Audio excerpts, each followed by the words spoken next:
Assalamualaikum warahmatullahi wabarakatuh. Gimana kabarnya sahabat semuanya? Jumpa lagi bersama saya di channel Denny Sudrajat 07. Semoga dalam keadaan sehat walafiat ya sahabat. Tidak ada kurang satu apapun. Baik, pada kesempatan kali ini saya akan berbagi informasi ya mengenai penerbangan atau siapa saja yang mau melakukan perjalanan menggunakan pesawat terbang ya. Tentunya memiliki syarat-syarat yang lumayan ya, karena pemerintah sudah memperketat di samping mau libur tahun baru juga libur Natal. Namun sebelum lanjut, jangan lupa klik tombol subscribe, like, dan silahkan komentar jika nanti yang tanyakan. Insya Allah akan saya balas.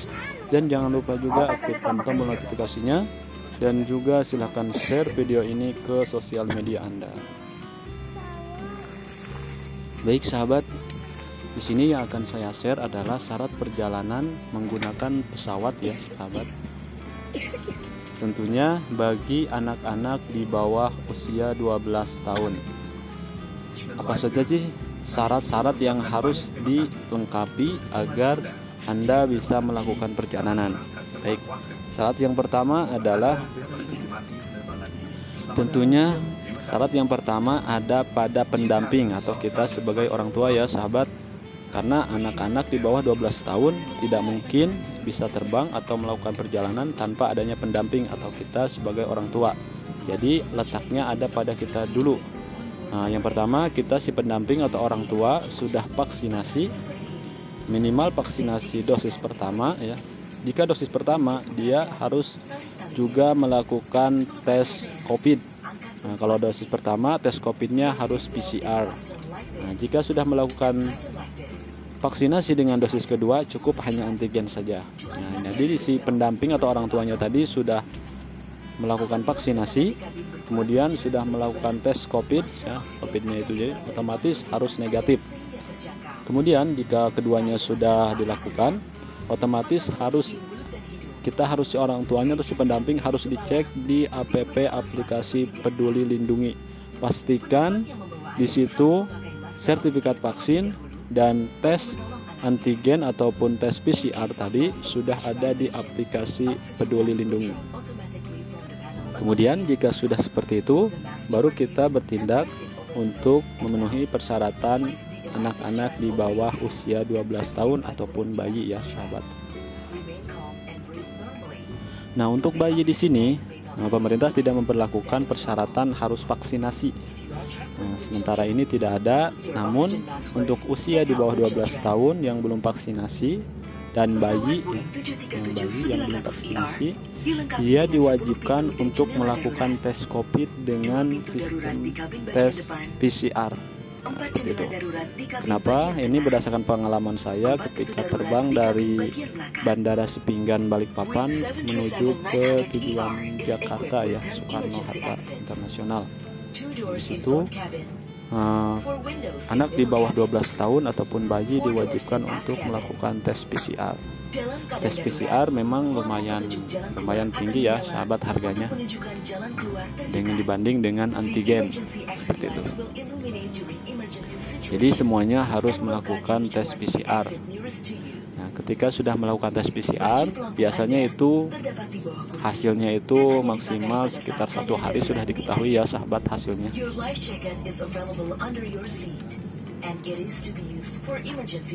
Ketika sudah diketahui hasilnya dari tes PCR tadi, anak kita atau siapa aja ya saudara-saudara kita, pastikan kita melengkapi dengan KK atau kartu keluarga karena si anak belum ada KTP seperti itu sahabat.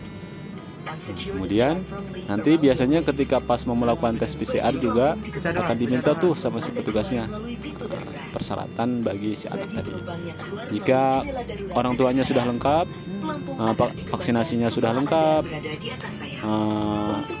tes PCR-nya juga sudah diketahui negatif, baik si pendamping maupun si anaknya sudah negatif semuanya. Nah, baru kita berpikir untuk memesan tiket. Boleh booking tiket, cuman yang harus kalian atau yang harus sahabat perhatikan adalah hasil tes PCR tadi, dan pastikan sudah terlink atau sudah ada di aplikasi Peduli Lindungi. Gitu ya sahabat. Karena ada kejadian ketika si orang itu sudah vaksin dan sudah melakukan tes PCR, namun dia belum ada datanya terdapat di aplikasi Peduli Lindungi, dan itu tidak bisa melakukan penerbangan. Jadi sayangkan sahabat waktunya seperti itu ya, karena di samping waktu juga ada materi yang harus kita keluarkan. Jika semuanya sudah selesai, vaksin sudah selesai, si pendamping PCR juga sudah selesai, semuanya untuk anak-anak juga dan bayi sudah selesai, baru kita melakukan validasi ya sahabat. Nah, validasinya ini di mana?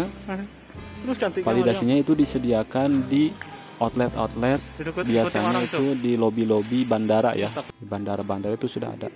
Itu bentuknya seperti bentuk ATM seperti itu. Dia bentuknya elektronik. Nah, untuk melakukan validasi itu berbeda ya sahabat. Untuk orang tua atau si pendamping tadi dengan si anak-anak. Untuk orang tua atau pendamping melakukan validasi secara mandiri. Jadi kita langsung tinggal masukkan nomor NIK kita saja ya, nomor NIK KTP. Langsung di situ kita masukkan bandara tujuan kita kemana, terus kita masukkan NIK kita, udah itu aja. Langsung nanti keluar validasinya ya. Ketika di validasinya itu sudah ada, kita langsung foto saja. Keterangannya nanti di situ apakah Anda layak terbang menggunakan pesawat atau Anda tidak layak terbang seperti itu. Itu validasi. Nah, untuk anak-anak, untuk validasinya ada nanti di bagian helpdesk, di bagian lobby juga, di bagian lobby bandara. Nanti kita bawa saja tuh hasil dari tes PCR-nya tadi ya. Dibawa ke bagian helpdesk di situ. Nah, ke adminnya langsung kita minta validasi.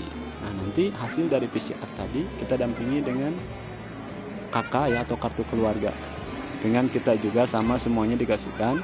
Nanti untuk yang hasil PCR tadi akan divalidasi secara manual oleh admin di bandara seperti itu. Jadi untuk mengetahui layak atau tidaknya si anak untuk melakukan bepergian menggunakan pesawat terbang seperti itu sahabat. Nanti biasanya untuk validasinya hanya distempel saja ya sahabat, distempel, namun pastinya dengan hasil tes PCR yang negatif seperti itu.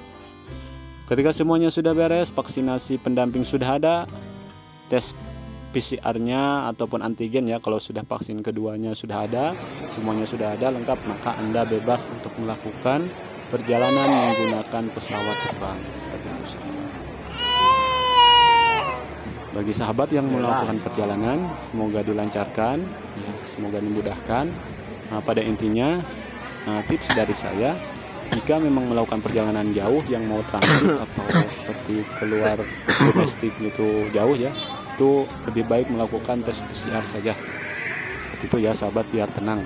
Dan tentunya siapkan juga budget yang lumayan lebih karena memerlukan biaya. Terima kasih sahabat.